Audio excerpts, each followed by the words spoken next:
여러분, 날밤을 샜습니다. 여러분들께 뭔가 하나라도 더 전하고 싶은 이 마음, 혹시 알아주실 수 있으실까요?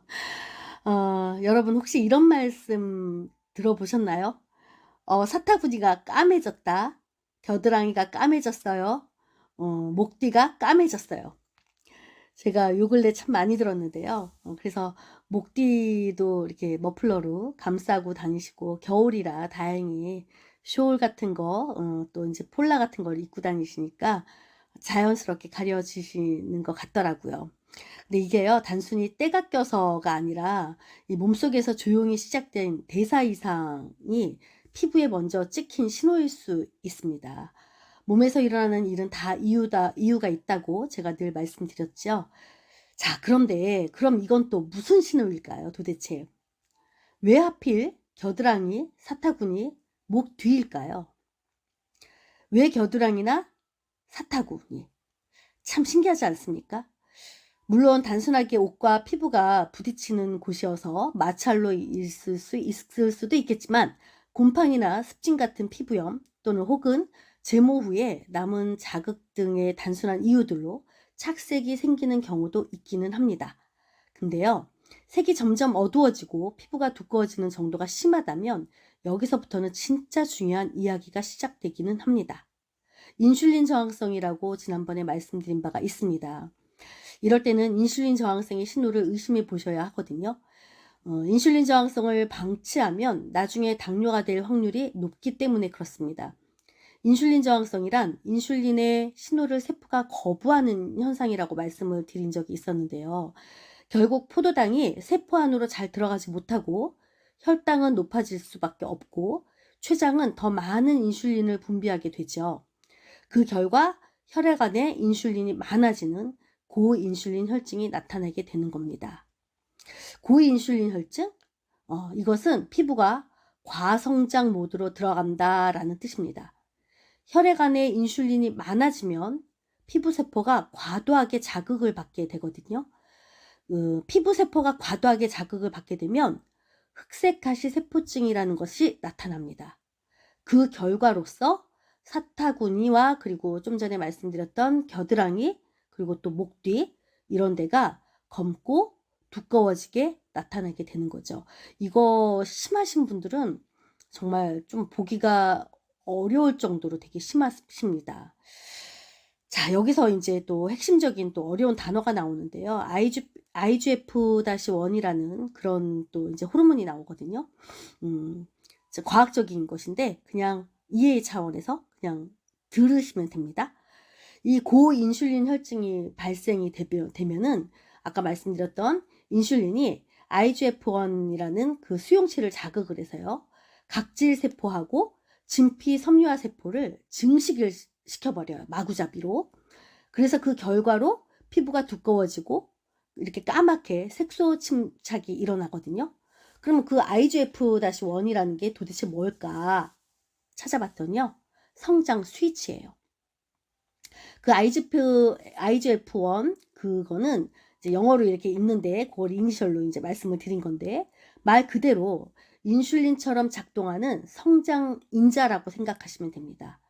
원래 IGF-1은 이 성장기 아이들이 성장할 때 쓰는 거, 그리고 근육이 회복될 때 또는 조직이 재생될 때 이럴 때 필요한 것들이거든요. 근데 문제는요. 혈액 속 인슐린이 너무 많아져 버리면 인슐린이 자기 수용체만 자극하는 게 아니라 IGF-1 수용체까지 건드리기 시작하는 거죠. 그래서 몸은 에너지가 부족한 게 아니라 야, 성장해. 더 만들고 더 쌓으란 말이야.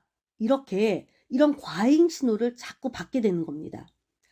그 결과 피부가 어떻게 되냐?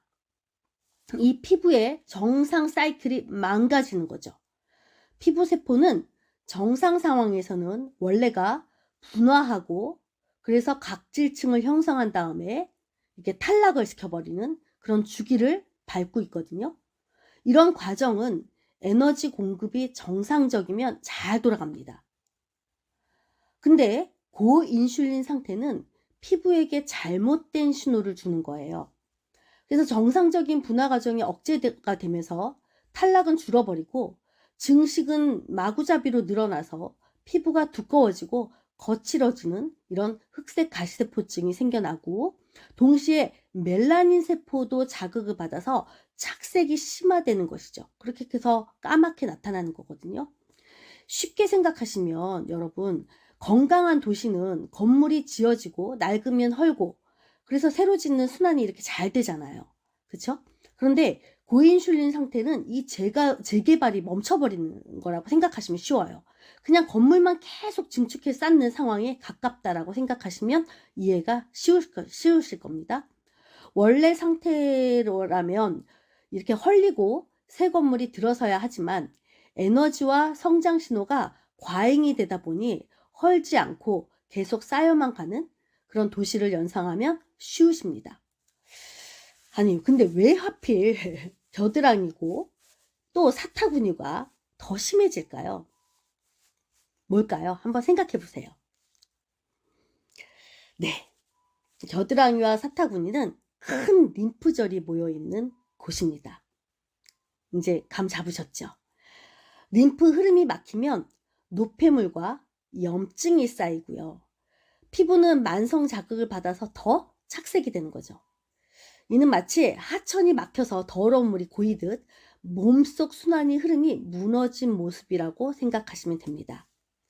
여러분, 왜 우리 액티바이즈 드시면 좀 비린맛이 난다. 원래 비린맛이 나는 것은 갈조류가 들어가 있기 때문에 산소랑 접해지게 되면 비린맛이 나기는 하는데, 유독 비린맛에 민감하신 분들이 계세요. 그러면 비장이 약하다, 기가 약하다라는 그런 맛이 있었는데, 이 비장이 그럴 수밖에 없던 완전한 과학적인 건 아니지만 근거가 있는 이야기이기도 합니다. 이 비장은 제가 그 헤모글로빈 적혈구가 죽을 때 어디서 죽냐라고 제가 준방송에서 말씀드릴 때 간지라 이렇게 해서 죽는다라고 말씀을 드렸던 거 혹시 기억하실까요?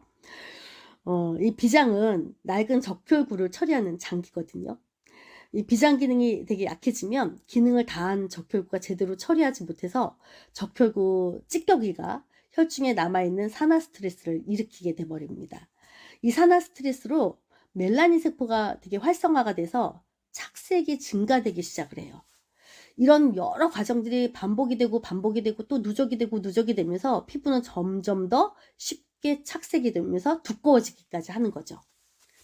피부는 몸속 보고서이기 때문에 우리 몸의 가장 바깥의 장기인 것 같지만 사실 내부의 불균형을 드러내는 창문이라고 생각하면 되십니다. 이 사타구니나 겨드랑이의 착색을 단순하게 보지 마시고요. 몸이 보내는 신호라는 것을 꼭 알아차리셔야 합니다. 혈당 조절을 하기도 하고 림프순환이나 혈액대사를 점검하라는 몸의 신호일 수 있다는 거 꼭 기억하시고요. 단순히 이렇게 미백제 같은 것들을 바르시거나 피부과에서 시술을 받기도 하시거든요. 그런 것보다는 인슐린 저항성, 또 림프 흐름 같은 거, 그 다음에 비장의 기능을 함께 살펴보시는 것이 이런 이유에서입니다. 몸은 되게 정직하자고 제가 늘 강조하지 않습니까? 몸은 끊임없이 우리를 살리기 위해서 신호를 보내고 최선을 다하고 있습니다. 우리가 해야 할 것은 몸에 대한 원망이 아니라 감사입니다. 제가 이렇게 말씀을 드리면 그럼 도대체 PM하고 무슨 상관이야? 라고 물으실 수 있잖아요. 당연히 연관성이 있죠. 제가 PM은 필수라고 말씀을 드렸지 않습니까? 네, 생존을 위한 필수입니다. 심층적으로 과학적으로 좀 말씀을 드릴게요. 그래서 도대체 뭘 먹어야 되는데? 그러니까 어떻게 관리해야 되는데? 자, 포인트는 3가지입니다. 제가 좀 전에 앞서 말씀드렸던 것처럼 인슐린 저항성. 자, 그럼 인슐린 저항성의 핵심은 세포 에너지 대사입니다. 2번째, 혈당은 단순히 단맛에서 오는 게 아니거든요. 네, 미토콘드리아 스트레스에서 바로 혈당의 수치가 오르락내리락 합니다. 3번째, 우리가 산화 스트레스라는 거 하는 거와 또 만병의 근원인 염증과 그 다음에 모든 것이 대사가 안 되는 순환 저하가 이루어지는 것이거든요. 이런 모든 것들이 피부를 더 어둡게 만든다라는 거. 자, 여기에 키포인트를 맞춘다라면 PM 제품은 미백뿐만이 아니라 대사 환경 개선으로 설명을 해드려야 여러분들께서 이해를 하시겠죠. 자, 그렇다면 강력한 힘을 낸다 파워 칵테일. 얘는 근본 엔진을 지원을 하거든요. 세포밥이지 않습니까? 인슐린 저항성은 단순히 당이 많다라고 말씀을 드리지 않았다고 말씀을 드렸어요. 세포가 포도당을 받아서 에너지로 바꿀 능력이 떨어진 상태이기 때문에 그때 핵심이 뭐냐? 네, 비타민 B군입니다. 비타민 B군, 심군도 아닌 B군 액티바이즈죠. 탄수화물을 ATP라는 그 현금으로 바꾸는 열쇠. 제가 비타민 B1 말씀드렸습니다. 탄수화물 대사를 지원을 한다고요. 비타민 B2, 비타민 B3, 전자전달계고, 그 다음 나드나 FAD 시스템을 전부 다 가동을 시킨다라고 말씀을 드렸고요. 마찬가지로 판토텐산 비타민 B5도 제가 아주 중요한 역할을 한다고 말씀을 드렸고, 비타민 B6도 마찬가지로 신경전달, 그 다음에 엽산, 비타민 B9, 비타민 B12 전부 다 혈액을 만드는 재료고 세포 분열도 하고 그 다음에 회복의 기반을 전부 다 두고 있다고 말씀을 드렸어요. 여러 가지로 다 이미 말씀을 드렸던 거지만 이 비타민 B군이 전부 다 부족하게 되면 몸은 먹어도 에너지로 바꿀 수가 없다라고 말씀을 드렸습니다. 혈당은 떠다니고요. 인슐린은 더 많이 나와버리게 되고 피부는 과성장 신호를 더 받는 거죠. 파워 칵테일은 세포가 당을 잘 처리하도록 대사 효율을 올리는 기반이 됩니다. 여러분 정말 중요합니다. 액티바이즈 단순히 그냥 산소 그냥 활성화되는 스파이크 피로 물질을 좀 없애주는 그냥 피로회복제 뭐 이런 게 아닙니다. 여러분 진짜 핵심은 인슐린 저항성이 있으면 왜 더 피곤하냐? 자, 액티바이즈로 설명할 수 있습니다. 세포가 포도당을 못 쓰니까 몸은 계속 연료 부족이라고 느끼는 거거든요. 그래서 더 먹게 되고 더 졸리고 더 무기력해집니다. 이때 액티바이즈는 이때 이런 에너지 대사를 촉진을 시킵니다. 그래서 컨디션 리듬을 움직이게 만들어서 근육이 제일 나이 들어서 중요한 테크 중에 정말 중요한 테크가 근테크라고 말씀을 드리지 않았습니까? 재테크 중에 그 근육이 포도당을 쓰는 통로를 열어주는 것이 바로 액티바이즈입니다. 응? 자, 근육은 인슐린 저항성을 개선하는데 최대 장기거든요. 여러분 움직이기만 해도 혈당 처리 능력이 달라지는 것이 바로 근육입니다. 자, 그리고 여러분 네, 새벽 6시입니다. 여러분 그거 아십니까? 저는 지금 밤에 피는 장미네요. 뭐가 이렇게 꽂히면 잠을 안 자고 있어서 이게 이래서 제가 균형이 무너집니다. 무슨 말씀을 드리겠습니까? 제가 이렇게 실천을 못하는데 밤에 회복되는 사람이 결국 당을 이깁니다. 자, 리스토레이트입니다. 인슐린 저항성은 밤에 더 망가지거든요. 왜냐하면 이렇게 저처럼 수면이 부족하면 뭐가 증가가 될까요? 네, 코티졸이 증가가 되겠죠. 그러면 당연히 혈당이 상승이 됩니다. 그리고 인슐린 저항성은 당연히 악화가 되겠죠. 이런 루트가 계속 생기는 거거든요. 그래서 저는 지금 이걸 하면서 리스토레이트를 3개를 먹었습니다. 리스토레이트는 마그네슘 등 여러 미네랄들이 있겠죠. 이런 회복이 필요한 요소들이 들어가서 회복 모드를 잡아주는 쪽으로 연결이 됩니다. 그리고 여러분 간과하지 않을 수 없는 것이 바로 디드링크입니다. 이 디드링크가 산화 스트레스와 이 피부 착색에 이런 것들을 전부 다 어떻게 연결이 시켜지냐면 이 비장의 기능이 약화가 됐던 것들을 그 다음 적혈구 찌꺼기가 있었던 것들 그 다음 또 산화 스트레스 같은 거 있었던 것들 그 다음 멜라닌 세포가 활성이 됐던 것들을 이 디드링크가 전부 다 항산화 네트워크를 이루어서 얘네가 전부 다 도움을 주는 것이 바로 디드링크입니다. 발음이 잘 안 되네요.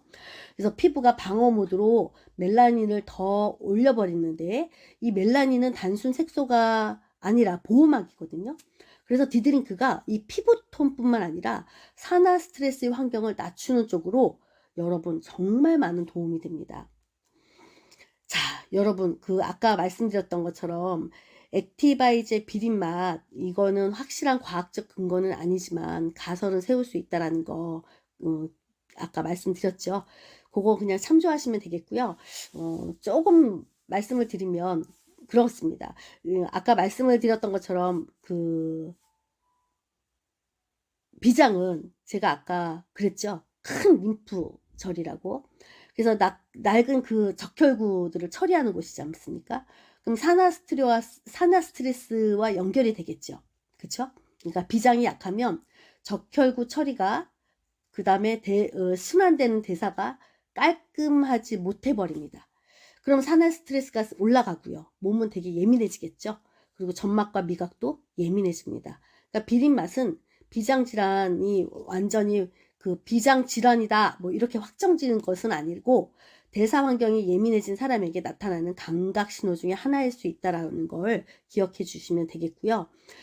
자, 여러분, 이렇게 해서 모든 것들이 미각도 되게 예민해질 수 있다라는 거, 이 색소 침착은 단순히 색소 침착으로만 끝나는 것이 아니라 림프나 비장, 산화스트레스에 이어서 미각까지 예민해진다라는 것을 알 수 있다라는 것을 여러분들이 기억해 주시면 좋겠습니다.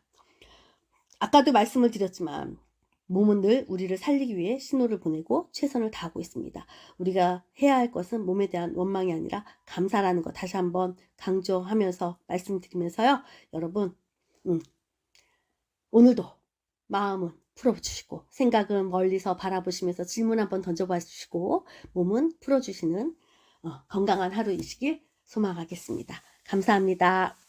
굿모닝 안녕하세요. 반짝반짝 아침이 활짝 열렸어요. 오늘은 분명 좋은 일이 콩콩 찾아올 거예요. 제